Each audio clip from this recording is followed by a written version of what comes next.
Assalamu alaikum friends, how are you all? Hope you guys are doing great. I am perfect. Not perfect, but just a word. Okay, so we have discussed different terms of viruses. We already discussed like virus, virions, virusoids, prions, satellite viruses, and also virus. We have discussed all of these. Now let's move forward. In today's video, what am I going to be sharing is about the difference between double-stranded DNA and single-stranded DNA. Okay, this is going to be our today's topic. Double-stranded DNA and single-stranded DNA. So let's discuss both of them in detail. Let's go for double-stranded DNA virus first. Double-stranded DNA virus. Double-stranded DNA virus. Now, what is double-stranded DNA virus? It looks like this. Actually, it's a hairpin. No, it's not a hairpin. Let me show you again.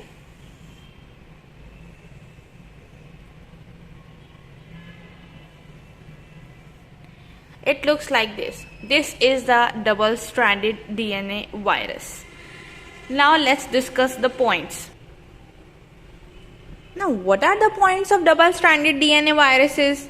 The very first point which I am going to be teaching you is that as all living things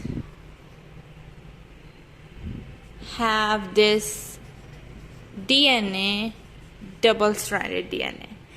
All the living things in the nature have this double-stranded DNA. But we cannot consider the virus as living thing. This is sometimes living or sometimes dead. So I am saying that all living things have double-stranded DNA virus, but some viruses have this character of living thing too, that it has double-stranded DNA. Because it has double-stranded DNA, so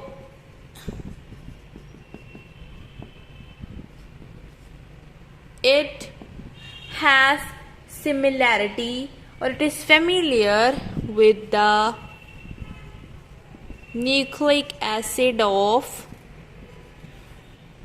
living organisms.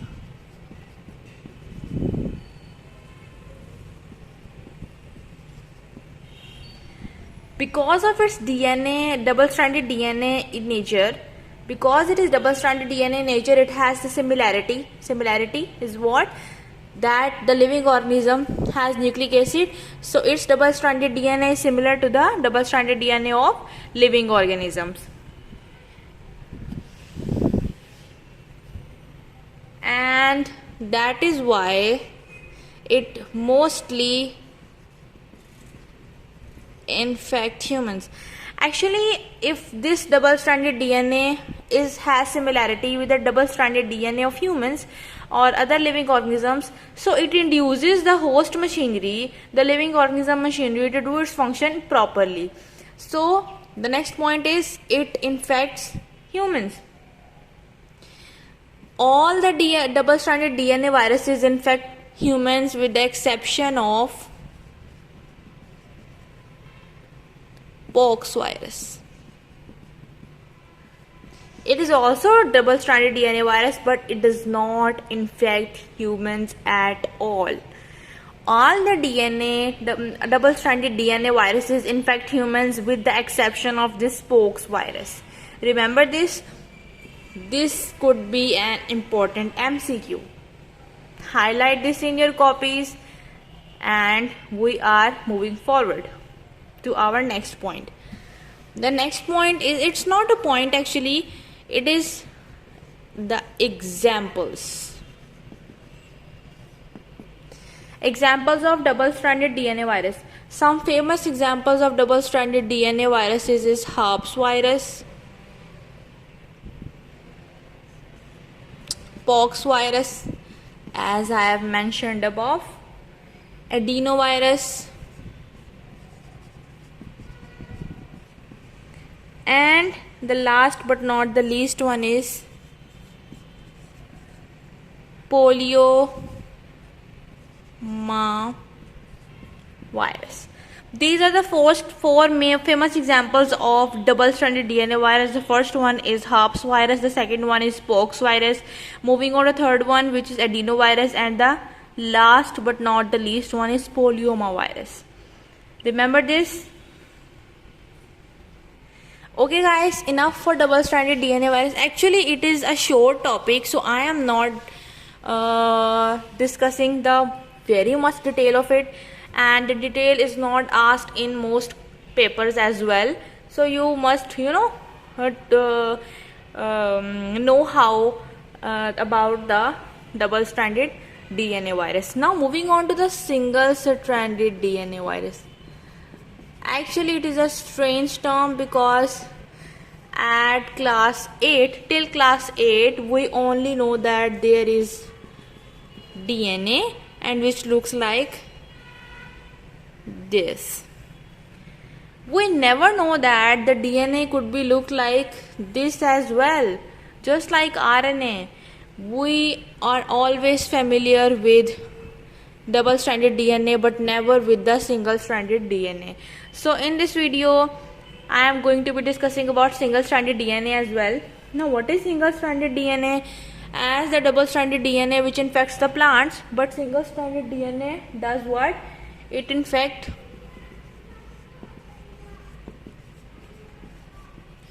bacteria and plants. Double-stranded DNA infect humans, but single-stranded DNA infect bacteria and plants. Double-stranded DNA infect humans with the exception of pox virus. This point also has exceptions. Single-stranded DNA virus infect bacteria and plants with the exception of two families.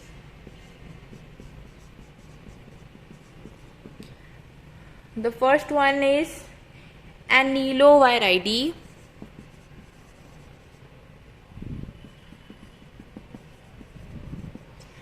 and the second one is Parvaviridae.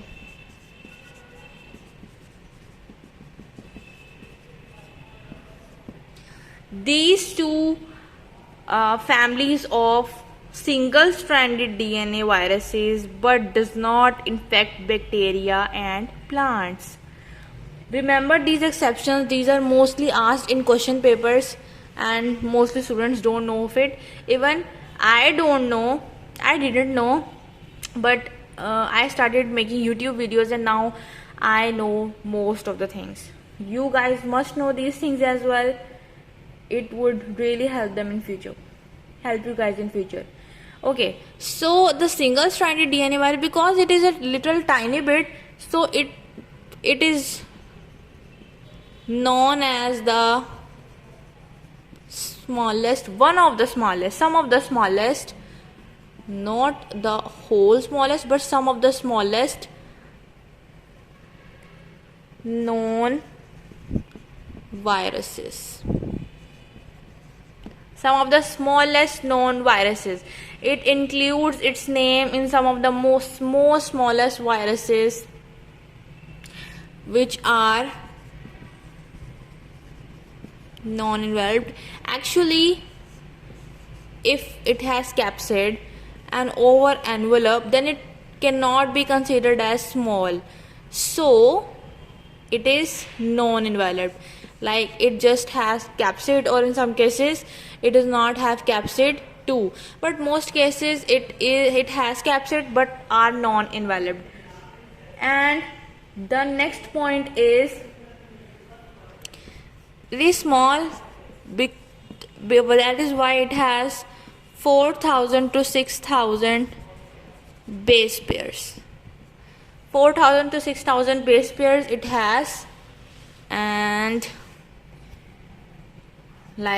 the last point is, because of its so small character, it is completely dependent on host. It is completely dependent on host for its transcription,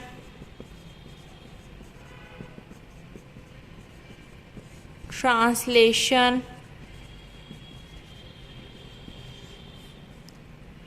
and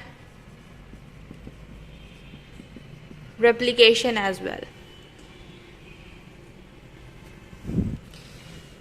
We can discuss, even I can teach you the life cycle of this. Actually, it is not the life cycle. You are familiar with the life cycle of viruses, but let me introduce a little bit about this one. As it is single-stranded DNA virus, it is single-stranded DNA virus. Now what will happen? As this is single-stranded DNA chain, and this is going to be the host cell, and in this it has nucleus in it. Now what is going on here?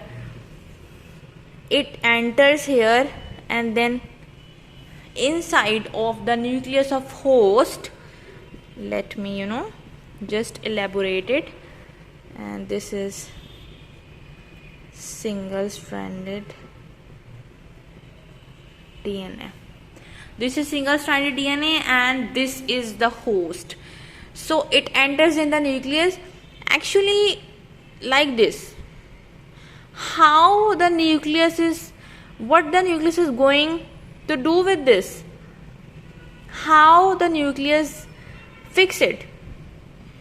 The nucleus has RNA polymerases which did the translation or transcription, and both these process we must have DNA which will be converted into RNA and then into protein. But what if we do not have DNA? We skip this process. This process is whole skip because we do not have DNA. This process is transcription and this process is translation. DNA to RNA is transcription, and from RNA to protein is translation. But what if we have just single-stranded DNA? DNA should be double-stranded now. If the DNA is double-stranded, then it, if the DNA looks like this, only then it will be converted into this and then into protein. If the DNA then converted into RNA and then into protein. But what if DNA is single-stranded? How we can make it into RNA? If the DNA is already single-stranded. So in the nucleus we have RNA polymerases which does the job. What RNA polymerases do? RNA polymerases did the not RNA polymerase, actually it is DNA. So DNA polymerase. What DNA polymerase do? This is a single-stranded DNA. I will remove the whole page and then you can know better what am I going to teach you. This is single-stranded DNA. Okay, and what will happen here?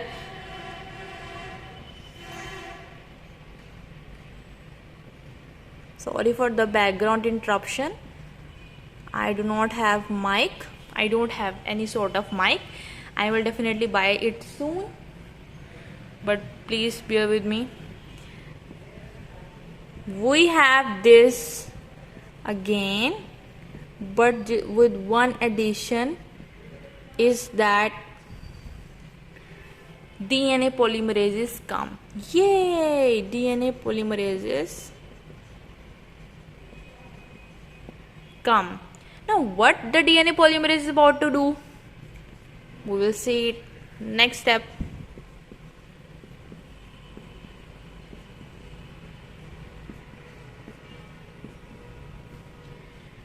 DNA polymerases binds here and then start, making a complementary strand. Just like, and the strand is not an other strand, a strand from another source. It is the hairpin structure.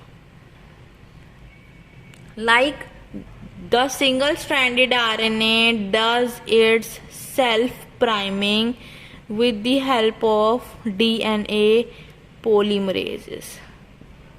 That is why it gets this shape. The DNA does not look like this. I don't know how to make DNA. This is the whole process. First, the single-stranded DNA is here, and the DNA polymerases come and gets bind with single-stranded DNA. Now what it is doing, it does not add the complementary base pairs from another source. It just add the complementary base pairs of the same source, the same single-stranded DNA. The same single-stranded DNA make a hairpin loop structure. A hairpin. Why it is called a hairpin loop structure? The girls have this pin which clips the hair. That it is called a hairpin. The same thing is here. It is a hairpin structure. That is why the DNA gets double-stranded. And after this single-stranded to single-stranded DNA, which converts into double-stranded DNA, and then transcription, and then translation. I will show you the diagram here.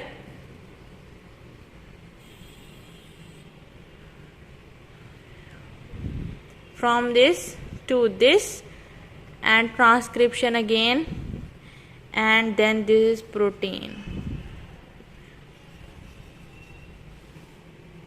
This is the whole process in single-stranded DNA.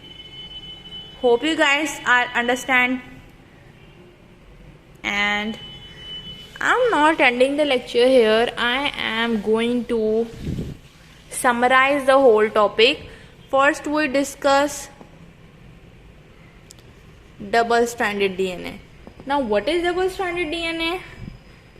Mostly in living organisms. That is why it is familiar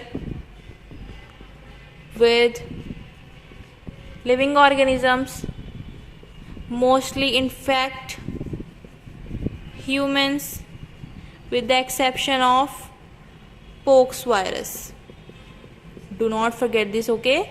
And then we discussed the examples, which are herpes virus, pox virus, and poliomavirus, and also the last one is adenovirus. Now moving on to the single-stranded DNA virus. We have discussed that it infects plants and bacteria with the exception of two families. What are those two families? Aneloviridae and also Paravoviridae. The next thing which this includes in smallest viruses, then it has 4,000 to 6,000 nucleotides because of its small nature. And the next thing we discussed about its life cycle. We have discussed these two, and now we differentiate between these two. This is the whole summarization of what we have discussed today. Hope you guys liked it and understood it well, and thank you so much for watching this video. Allah Hafiz. We will see you in the next video. Till then, Allah Hafiz.